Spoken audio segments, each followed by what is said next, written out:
there's been a lot of articles about the neighborhood recently in the New York Times, calling Divisadero Valencia Street 2.0, etc. And I know a lot of people have strong feelings about that, and I think that this project is kind of the pivot point for all of that, where we can say that, this is actually what our neighborhood is about, this is actually what San Francisco is about, this is what we're about as people, and that we can use this as a facility to bring people together for all sorts of different purposes. And I realized that as I was talking to people about a development that we didn't want to see, you had to put something out there that was positive. You needed the yin to the yang. So I have on the back table there, it says NIMBY, and then next to it is YIMBY.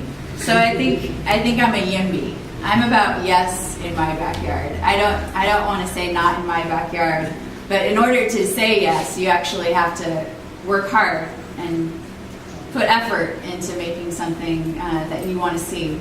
And I really appreciate having Bobby and Tyrone here to talk about the past of this area, because that's one of the things about Neighbors Developing the Biz, is we really want to learn from the past as we deal with the present issues and shape the future.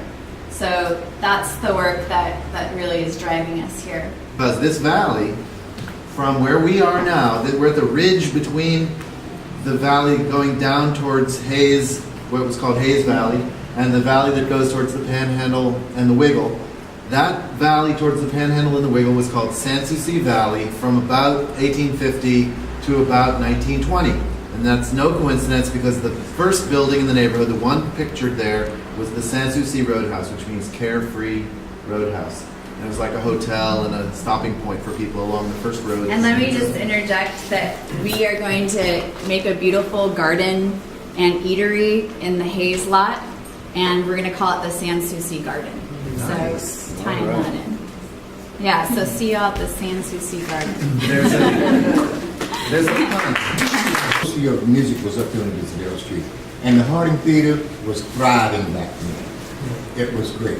Well, let's make it thrive again, shall we? Yes, let's do that. All right. Well, Bobby Webb, give him a hand.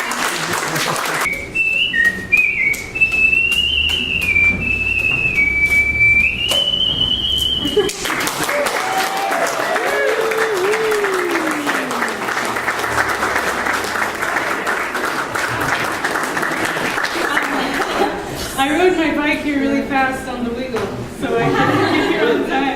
So I'm still catching my breath. That was rough, but I did good.